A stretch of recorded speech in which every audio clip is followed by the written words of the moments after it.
Billion-dollar contracts, nationwide fame, these are the dreams players chase from the moment they first put on a helmet. But some of the league's biggest talents made choices that destroyed their careers in an instant. Today, we're looking at the downfall of NFL stars who lost it all, from Super Bowl glory to freedom itself. Let's start off with none other than Ray Rice. This guy used to terrify NFL defenses. Ray Rice was basically a walking highlight reel, and every now and then, he would flip a game on its head. When he was at his best, he had incredible vision and quick cutting ability that left defenders grabbing nothing but air. He only stood at 5 feet 9 inches tall, but what he didn't have in height, he certainly made up for with his power and the ability to make guys miss. After showing several flashes in his rookie year, Rice blew up in 2009 with over 2,000 yards from scrimmage, and he kept it going with 3 more dominant seasons, making multiple Pro Bowl appearances and getting second-team All-Pro honors twice. He most likely would have made All-Pro first team, but this is right when Adrian Peterson and Chris Johnson were running the league. You can trace Rice's big play ability all the way back to his college days at Rutgers. In 2006 and 2007, he put up over 4,000 total yards and 45 touchdowns in just those 2 seasons alone. A lot of people think the Heisman voters simply ignored him just because he played at Rutgers instead of a big-name school, which is certainly possible. His career hit its peak in February of 2013 when the Ravens beat the 49ers in Super Bowl 47. As the confetti came down in New Orleans, Rice was standing on top of the football world. But then everything fell apart just 1 year later on February 15th, 2014. Rice and his then fiancée, Janae Palmer, got into an incident at an Atlantic City hotel and casino. At first, reports called it minor and both were charged with simple assault. The Ravens stood by their star during this process, with head coach John Harbaugh publicly supporting him. Then the video came out on February 19th. The original security footage showed Rice dragging Palmer from an elevator. The NFL didn't punish him until July 24th, and even then, they only gave him a measly 2-game suspension. It got people furious at Commissioner Roger Goodell for how he handled this domestic violence case. But in September of 2014, TMZ dropped the full elevator video. The graphic footage showed Rice hitting Palmer, knocking her out with 1 punch. But one thing that I wanted to do today was, apologize to my wife, who I've known since high school. Despite publicly apologizing and trying to make things right, Rice never played in the NFL again. His comeback efforts went nowhere as teams wouldn't touch him. A promising career that should have lasted several more years, gone because of a terrible decision. Dwayne Goodrich looked like he was going to be an NFL star. This cornerback from Tennessee had everything coaches dream about: speed, instincts, and that special ability to make huge plays when the game was on the line. His biggest moment came during the 1998 Fiesta Bowl against Florida State. With Tennessee holding on to a 7-point lead early in the second quarter, Goodrich made the play of his life. Going up against star receiver Peter Warrick, he picked off a pass from Marcus Outson, took it 54 yards to the house. That touchdown helped lead Tennessee to a national championship, and Goodrich was named Defensive MVP. The Dallas Cowboys saw Goodrich as the answer to their secondary issues. They used their top pick in the 2000 draft on him, grabbing the cornerback in the 2nd round. But things got tough once he hit the NFL. Goodrich struggled to get on the field, playing in just 5 games during his rookie year. He missed the 2001 season because of an Achilles injury, and in 2002, he only started once in 11 games. But soon, Goodrich's struggles on the field would be completely overshadowed by something much worse. Early in the morning on January 14th, 2003, he was driving his BMW through Dallas after a night out. Up ahead on the highway, there had just been a crash, and 2 people had stopped to help pull someone from a burning car. Goodrich's car hit both of them, and they passed away at the scene. His vehicle also hit a 3rd man who survived but ended up with a shattered leg. And instead of stopping to help, Goodrich drove away. I left the scene. I left the scene because I panicked. I left the scene because of selfish reasons. I saw everything that I worked for flash in front of my face and didn't really want to deal with the consequences of what I did, the consequences of the choices that I made. The Cowboys cut him a month later, and in court, Goodrich was convicted of criminally negligent homicide with a deadly weapon and failure to stop and render aid. The judge gave him 12.5 years in prison, ending whatever was left of his NFL career and completely changing the course of his life. Once he got out of prison, Goodrich graduated from Tennessee in 2014, and since then, he's become a public speaker and talks about that morning of 2003, pleading that young people do not make the same mistake that he did and trying to teach them to do better. Rae Carruth was another guy who was electric on the college football field. At Colorado, he led the conference with 1,008 receiving yards in 1995, and then with 1,116 yards and 8 touchdowns in 1996. His success in college caught the attention of NFL scouts, especially the Carolina Panthers, who grabbed him in the first round of the 1997 NFL Draft. As the 27th overall pick, he came to Charlotte with huge expectations. His rookie season showed a bit of promise with 545 yards and 4 touchdowns. Panthers fans were hoping this was just the beginning of something special, but injuries and up and down play limited what he did over the next 2 seasons. In 1998, he only played in 2 games, getting just 59 yards. The 1999 season wasn't much better. 5 games, 14 catches, 200 yards, and 0 touchdowns. Still, at 25 years old, Carruth had plenty of time to turn things around. The Panthers were staying patient, believing that their investment would eventually pay off. Then came November 16th, 1999. It began as a night at the movies. A football star and his pregnant girlfriend driving to a South Charlotte theater with 2 tickets to a film called The Bone Collector. As she drove home from the theater that night, Sharika Adams had no idea that she was about to become the victim in a very real murder mystery. 911, Baker, you need police, fire, or I police after shots. I'm 8 months pregnant. Carruth, driving ahead of Adams, suddenly stopped. When Adams stopped behind him, another car pulled up beside her. Multiple shots were fired into her car. Eventually, she told dispatchers that Carruth had stopped in front of her before another vehicle pulled up. It pointed directly to Carruth's involvement. Adams fought for her life, but sadly passed away weeks later. Doctors were able to save her baby boy, Chancellor, though he did suffer brain damage and cerebral palsy from not getting enough oxygen. The investigation showed Carruth hired a man named Van Brett Watkins to kill Adams because she wouldn't end her pregnancy. Federal authorities found Carruth hiding in the trunk of a car in Tennessee, and in 2001, he was convicted and ordered to spend anywhere from 18 to 24 years in prison. He was released from jail on October 22, 2018. CJ Spillman built his NFL career through pure determination on special teams.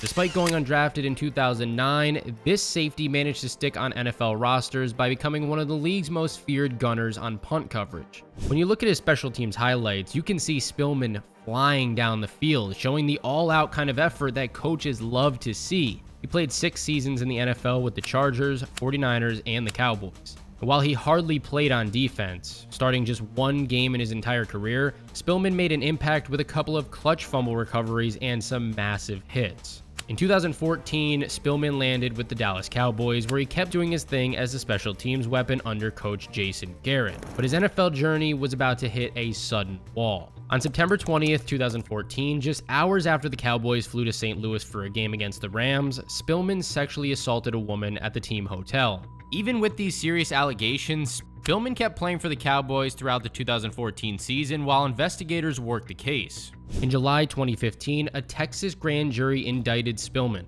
The next year, he was convicted and got 5 years in prison. The conviction permanently ended his time in the NFL and destroyed whatever legacy he'd built up to that point in time.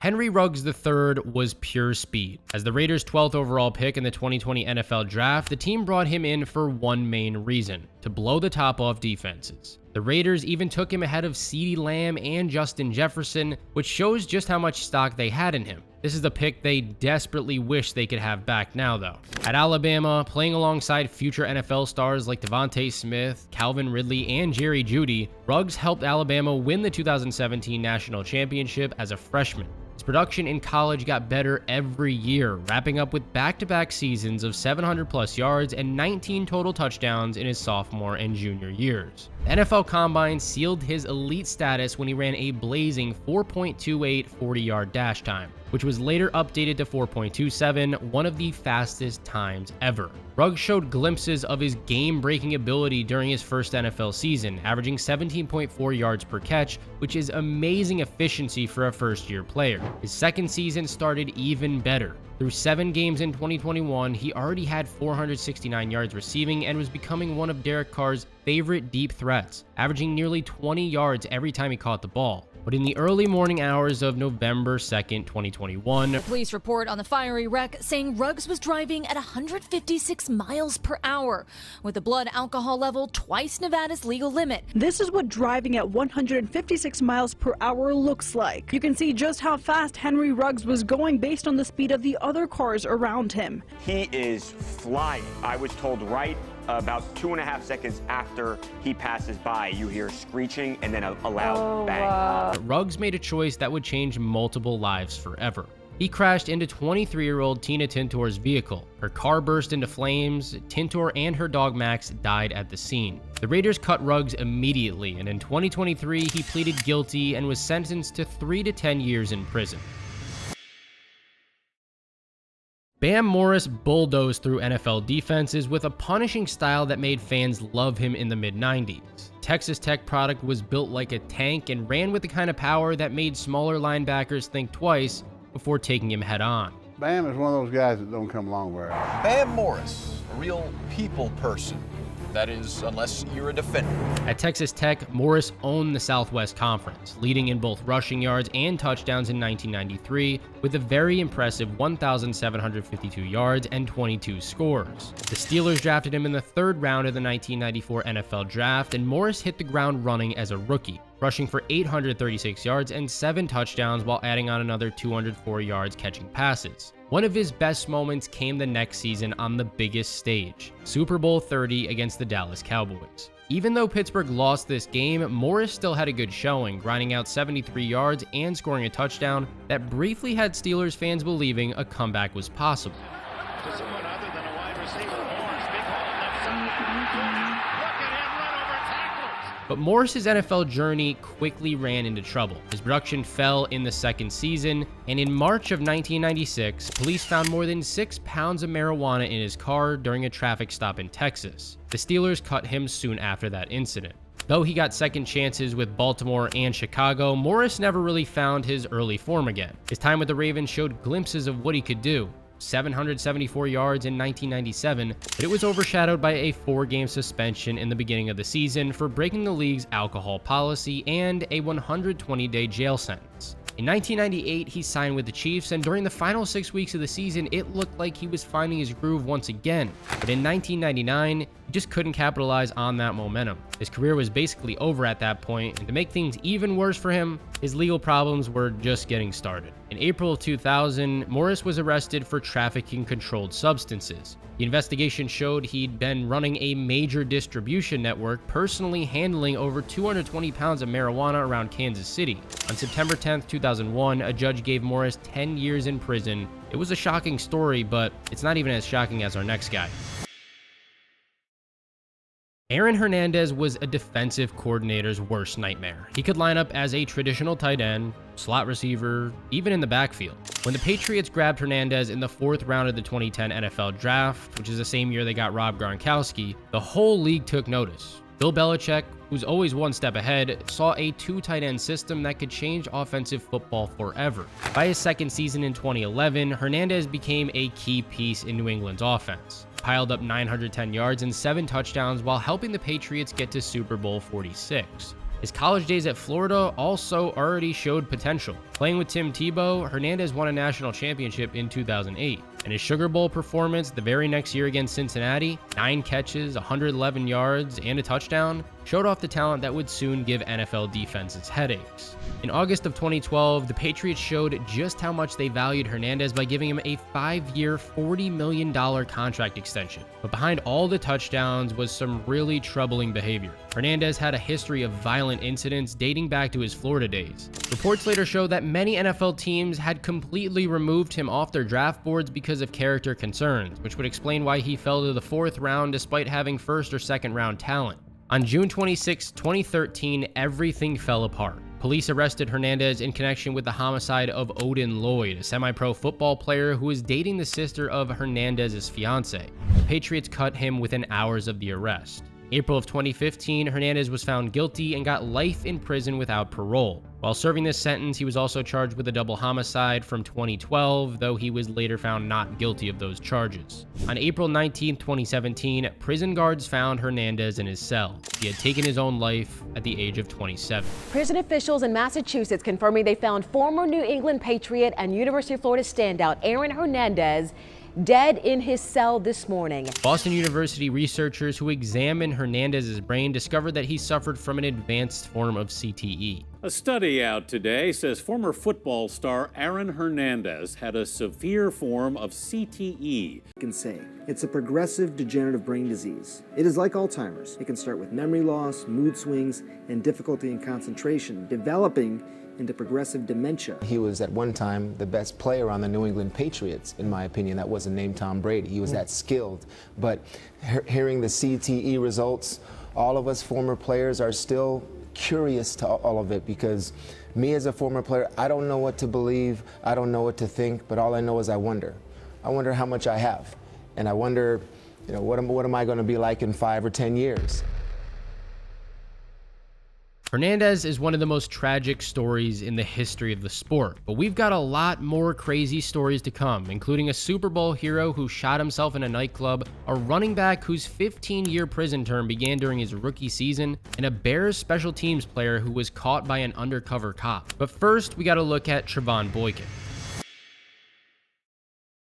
At TCU, he could beat you with his arm or with his legs, putting up over 10,000 career passing yards while also running for over 2,000 on the ground. In 2014, he threw for 3,901 yards with 33 touchdowns while rushing for another 707 yards and 8 scores. This got him named Big 12 Offensive Player of the Year, and he finished 4th in Heisman Trophy voting. But NFL teams had concerns about Boykin making the jump to the pros, questions about his size, accuracy, decision-making, and mainly some off-field issues left him undrafted in 2016. Seattle Seahawks took a chance on him, they saw his potential, and picked him up as a backup to Russell Wilson. Boykin's short NFL career peaked in Week 3 of the 2016 season when he came into the game against the 49ers, completed 7 out of 9 pass attempts for 65 yards, a touchdown, and a pick. These flashes suggested that he could develop into a solid NFL backup or even become a starter somewhere. But his career quickly fell apart off the field. In March of 2017, he was arrested as a passenger in a car that crashed into a Dallas bar, hurting several pedestrians. He faced charges of public intoxication and possession of marijuana. Things got even worse in March of 2018. According to police, Boykin assaulted his then-girlfriend Shabrika Bailey during an argument that started when he demanded that she unlock her phone. Security camera footage at his home showed everything. He put Bailey in the hospital with multiple breaks in her jaw, requiring it to be wired shut. Former TCU quarterback Trevone Boykin will spend 3 years in prison for aggravated assault and also tampering with a witness. And his legal problems didn't stop there. In December of 2019, he was arrested for theft after trying to leave a hotel without paying his bill. And in February of 2020, he pleaded guilty to several charges, including aggravated assault and tampering with a witness, getting a 3-year prison sentence. After getting out of jail, Boykin went back to playing some indoor football and also played in Mexico for a couple years. At 6 feet 5 inches tall, Plaxico Burress towered over NFL secondaries. After the Steelers grabbed him 8th overall in the 2000 NFL Draft, he quickly made a name for himself as a serious deep threat. His time in Pittsburgh gave him 4 solid seasons after his rookie year, including back-to-back 1,000-yard years in 2001 and 2002. His big playability made him a hot commodity when he hit the free agency market in 2005. The New York Giants scooped him up, pairing him with Eli Manning in a move that completely changed their offense. And the investment paid off right away. Burress put up 1,214 yards and 7 touchdowns in his first year with the team. In 2007, his regular season numbers were really good. 70 catches, 1,025 yards, 12 touchdowns. But in Super Bowl 42 against the undefeated Patriots, Burress had his biggest moment yet, catching the game-winning 13-yard touchdown with just 35 seconds left, completing one of the biggest upsets in sports history. Manning lobs it. Burress alone. Touchdown, New York. Less than a year later, on November 29th, 2018, everything changed in a flash. While at the Latin Quarter nightclub in Manhattan, Burress was carrying an unlicensed .40 caliber handgun tucked into his jeans waistband. As he moved through the VIP section, the gun slipped down his leg, and when Burress reached for it, the weapon fired, sending a bullet through his right thigh.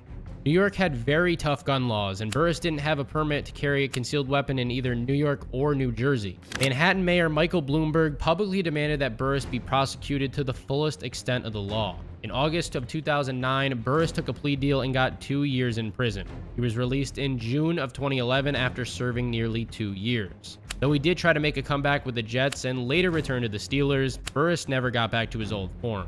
His career effectively ended with a split-second mistake that cost him millions. Cecil Collins came to the NFL with incredible raw talent and a troubled background. The running back, nicknamed the Diesel, led the SEC with 8.3 yards per carry during his time at LSU in 1997. He's the most impressive running back I've ever seen in person. Modern day Earl Campbell. Best running back I've seen. Miami Dolphins took their chance on him in the 5th round of the 1999 draft, and Collins rushed for 414 yards in 8 games as a rookie. But on December 16, 1999, he made one decision that instantly destroyed his promising career. You just saw one of the greatest running backs probably ever, and it was a blink of an eye and it was over. He broke into a neighbor's apartment in Florida while the married couple inside was sleeping. When they spotted him, Collins ran but was quickly identified and arrested. He claimed to know the girl inside from the gym and quote-unquote only wanted to watch her sleep. The Dolphins cut him immediately, and by 2001, a judge had given him 15 years in prison for burglary. He got out a little bit early, and during his 13 years locked up, Collins developed a perspective that might shock you. In interviews, he actually suggested that prison might have saved his life considering the path he was on. He even found a personal connection behind bars, marrying a woman that he met when she was visiting another inmate. From NFL starter to spending more than a decade in prison, this is one of the fastest falls from grace that you'll see in league history. But the guys we're about to cover are a whole lot crazier. Sam Hurd lasted 5 seasons with the Dallas Cowboys from 2006 to 2010, creating a niche mainly on special teams. I mean, just 739 receiving yards and 2 touchdowns across 6 NFL seasons. His offensive stats weren't exactly eye-catching. His college career at Northern Illinois showed real potential, especially his impressive senior year where he racked up 1,074 yards and 13 touchdowns. But that college production never translated to the pros, leaving Hurd battling for playing time and special teams roles. In July of 2011, his fortunes seemed to change when he signed a 3-year deal with the Chicago Bears worth more than $5 million, including a $1.35 million signing bonus. What teammates and coaches couldn't have seen coming was that Hurd had far bigger ambitions off the field than on it. Friends call him God-fearing, a family man. So is it possible he was leading a double life, which could send him to prison for 40 years? And why would someone earning millions of dollars risk everything? Everyone at the Bears say, good guy, great guy, quoting the Bible, great guy to be around. Obviously, he was conning them if he was involved in this, and he led a double life. On December 14, 2011, federal agents arrested Hurd in a Chicago parking lot. Hurd told undercover officers that he wanted to buy 5 to 10 kilograms of Coca-Cola and 1,000 pounds of marijuana weekly to distribute through Chicago.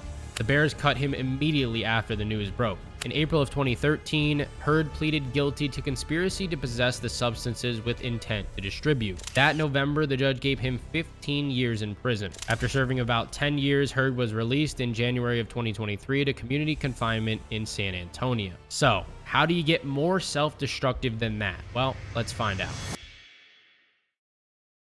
Darryl Henley looked like the perfect NFL success story. This UCLA All-American cornerback graduated with a 3.3 GPA in finance before becoming a cornerback for the Los Angeles Rams. On the field, he showed that he could make plays, grabbing 12 career interceptions, including solid seasons in 1991 and 1992 when he picked off 7 passes combined. With his college degree and strong family background, it seemed like he was going to do great things even after football. But the image everybody saw hid a completely different reality that would eventually wreck his career and land him in prison for decades. In 1993, we got the first sign that something might be wrong when 3 men were charged with trying to squeeze $100,000 from Henley, claiming he owed them $360,000 from an illicit deal. Henley didn't get charged at the time, but it certainly showed there were some serious problems that nobody knew about.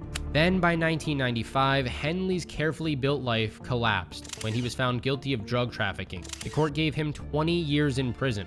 But that was just the start of Henley's downfall. In 1996, while waiting for the appeal, he bribed a guard to sneak a cell phone into his cell. Using this hidden phone, Henley connected with somebody that he thought was a mobster named Joey Gambino. This supposed mafia guy offered Henley a piece of an illicit substances deal, but Henley's desperation pushed him to do something even worse. He tried to set up hits on the judge who sentenced him and Tracy Donahoe, the Rams cheerleader who was also involved. What Henley didn't know was that Joey Gambino was actually an undercover DEA agent recording every word. This plot added 21 years to Henley's sentence, bringing his total to 41 years. The cornerback who once had everything, education, athletic talent, and family support, had become a federal prisoner with no shot at freedom until his mid-60s. NFL careers can end in seconds, not just from getting injuries or by getting cut, but from the choices that are made off the field. Some of these guys had elite talent that we'll never get to fully appreciate, all because of their reckless decision-making. But I want to know what you guys think. Which of these downfalls shocked you guys the most, or is there one that I didn't mention that you think about from time to time? Also, check out these two videos right here. I'm sure you'll enjoy them, and hit that subscribe button for more content like this.